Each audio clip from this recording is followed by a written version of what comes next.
Right now, it's our pleasure to welcome the general manager of the Brooklyn Nets, Sean Marks. And Sean, thanks so much for the time. We know this is a very busy time. How are you feeling with your team getting set to start their playoff run tomorrow at 8 p.m.? My pleasure. Thanks for having me on. Yeah, I think there's a little bit of nervous anticipation, but for the most part, I think it's just excitement. This is all part of the journey, and to get to the playoffs and see where we all go from here is an exciting, thrilling ride. Sean, with that, it's all part of the journey, right? What was from your perspective, what was the most stressful part of the journey? I'm not even sure if we've got there yet. Every day, especially this year, there never seems to be. There's always surprises right around the corner. So we just have to be on our toes and just make sure that we've thought through as much as we can, especially when we're dealing with a lot of unforeseen here with COVID and the pandemic and so forth. So there's definitely been some stressful moments throughout the season, and most of which have been documented. But again, it's just making sure we're as fluid and as prepared as we possibly can be for whatever comes our way, not only on the court but off the court. We chatted with your head coach earlier in the week, Sean, and talked about training camp this week, getting ready for the Celtics on Saturday night. Talking about doing something unprecedented, right? You've only had the 3 superstars on the court for 8 games during the course of the regular season. Do you feel confident, Sean, that they will be able to work everything out chemistry-wise, find that synergy through the playoffs here to reach the goal that everyone has for your organization, which is winning an NBA title? Yeah, well, look, I think it's definitely a little bit of a crash course this week for sure. And as you mentioned, it's a training camp of sorts. But, I have to give those guys credit. I mean, they're a high IQ group. Steve's done a really good job of empowering all 3 of them and all of the guys, for that matter, throughout the course of the season, even when they're out, to voice an opinion, to be around. So they've definitely been around the team. And, even if they hadn't played they played more than 8 games together, I would think there would still be a little bit of an adjustment just simply with being off for a week and so forth. So, I expect there'll be some times where maybe it looks slightly out of sorts, but I don't expect it to last very long. And these guys have known each other so well on and off the court. They've been around, so it shouldn't be detrimental. Sean Marks is our guest, the Brooklyn Nets general manager, of course. And, Sean, 2 times during this season, Kyrie Irving has had to step away for non-injury reasons. He just recently had some quotes where he said, doesn't believe that basketball is the most important thing. And that's really great perspective. It's just we're not used to people and stars saying that before a playoff run. Can you say with 100% certainty that you are going to have Kyrie Irving for the entirety of this playoff run? Well, I would say this. I know Kyrie is 100% motivated and giving his all to this team and to his teammates and so forth. I've seen him in practice these last few days, so I have no doubt in my mind that he is preparing to play for the playoffs just like everybody else. I think, I have to give him credit because this has been an unprecedented year. I mean, there has been so many things, but off the court that have been distractions, not only for the Nets, Brooklyn, the team, but really the entire world here, where we're all been dealing with something that, there isn't a playbook for that. So the fact that he's bringing attention to, a lot of things that are going on in this world, I give him a lot of credit for, but I don't think we can ever question when Kai is on the court if he's not giving his all. I mean, that guy's having an absolutely stellar year, and I expect him to have an incredible playoff run here too. Is there any kind of, have you talked it over with Steve Nash at all, or the coaching staff? Here's what happens if Kyrie does have to step away? No. We're not focused on that at all. I mean, we have no reason to think that Kai would be stepping away at this point in time, and his focus, and just like the rest of the guys, their focus is purely on on the team and on the task at hand. I think this dates back a couple of years as to why these guys all decide to come here, and of course some of the new members of this team, what they've sacrificed in order to have an opportunity to compete for something pretty special. Sean, I asked Nash earlier in the week about what surprised him about each and every one of the players that he's coaching for the first time this year, Kyrie, Durant, and Harden. You have familiarity with 2 of the 3, obviously, before this year, and then you have this year with James Harden being brought aboard. What surprised you about James? That we all know he's great at basketball. He'll tell you he's great at basketball. Love that. And which was an unbelievable quote. What surprised you about James Harden as a Brooklyn Net? Well, he is really, really good. No question there. You know, I actually think I could use that same analogy when you talk about him being as a teammate. You know, I've never been around him before, so I didn't know what to expect in the locker room. And just to see how engaged, how competitive he is, that's exciting to me. But just to see what he does for his teammates and how engaging he is with them, both on and off the court, has been really, really impressive. And he's led by example in that regard. In terms of his hamstring, I mean, is there going to be like minutes restrictions on him in this first round or at all, considering what he's just coming off of? No, at this point, we're not looking at any minute restrictions. You know, I think we've all got to be careful with, all our guys, but again, we're in the playoffs now, and this is a chance for us to, as I said before, hopefully, do something special, and, I think these guys have prepared themselves and they're ready to play. So, we have no reason to want to limit James or anybody else for that matter. Sean, if you look at this year, if it doesn't end in a championship, would you look at this year as being a disappointment? Without a doubt, I think there'd be some part of me that says, "Wow, this it was disappointing. We didn't reach our goals, and as lofty as they may be." But again, I do think it's important to visualize the goal and own it. I mean, let's be honest here. We're not trying to make the first round of the playoffs and so forth. This team has loftier expectations and goals for that, and that's why we've set the course. And whether it's traded for guys, signed guys in free agency, and so forth. So I think we all know that. We all own it. And again, as I said at the beginning, it's all part of the journey. I don't know where it's going to be, where it's going to end up. There's a lot of unforeseen things that can happen. But, again, we give ourselves the best opportunity, the best chance to go out there and realize these expectations we've set for ourselves. Sean, is the everyone in the franchise confident that say if you do have to lose a guy for injury or something, we know Durant, and I'm not going to knock on wood for you here, Durant and Harden have both dealt with them this year, and Kyrie's had an injury history, that you can win a title with 2 out of the 3 if that's necessary? Yeah, that's a great question. Hopefully we won't be forced to face that and look at that. But I think what we've seen this year, and I look back to all championship runs, throughout the course of the last 10 years or so.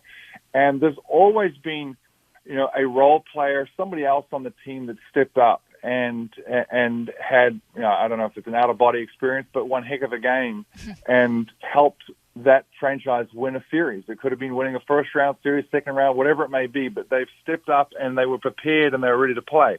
And I think what we've seen this year, because of the injuries, we've seen other people step up for us. We've had games where Blake has been a catalyst for a win. We've had games where Bruce, Jeff, and Landry, Joe Harris. So, I can go down the list here. So I think guys are prepared, when their numbers are called, and nobody's, shy about the moment. So I think they're going to be ready to step up if and when they're needed.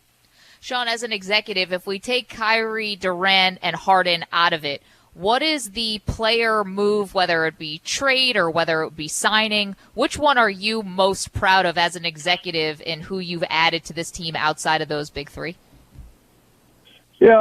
I don't know that I could just add, 1 or 2 people. I could go down the roster and say, I love the fact that, we helped develop Joe Harris. I mean, he gets a lot of that credit because of, the fortitude and just who he is and his development over the years and the person, the player he is. He is a Brooklyn Net. I think, getting a guy like Bruce Brown and Landry Shamet via trades, I think that certainly helped bolster this roster. Nick Claxton, for instance. There's a lot of people, and I can go down and mention all of them. So the credit really belongs to our scouting department. That's done a heck of a job in finding these guys and finding pieces that hopefully fit. But more importantly, it's the competitive nature of the guys that we've got here. That's important. Guys know what the task is, and they're not shying away from this moment. Moose and Maggie with you, being joined here by Brooklyn Nets general manager Sean Marks. Nets get their series going tomorrow night, Barclays Center, Brooklyn, opening round series against Jason Tatum and the Boston Celtics. Before we get your thoughts on that series, Sean, I want to ask you about the coach. Steps into this job, relationship obviously with Kevin Durant, Kyrie Irving, James Harden being brought aboard, managing those superstars, dealing with those guys. What has been your impressions here, the job that Steve Nash did year one as head coach? I think Steve's done an amazing job, absolutely incredible job. It doesn't surprise me. It really doesn't. When you look at the poise with which he's handled this group and being uncomfortable. I mean, he's never coached before. He hasn't had that head coaching title. I mean, as a player and as a leader on the Phoenix Suns, you could say, look, he did a lot of coaching. But again, the way he's looked to his coaching staff, the way he's empowered them, the way he's empowered the players to have a voice and have an opinion. I think that's been great. He's a great motivator. He can tell great stories because he's lived it. He's been there before. But it doesn't surprise me with the humility and poise that he showed throughout this, and he'll be the first to tell you that he's growing day in and day out, which is exciting for me to see. A guy from his caliber and with his accolades want to come here and step in here and do this and continue to grow and develop.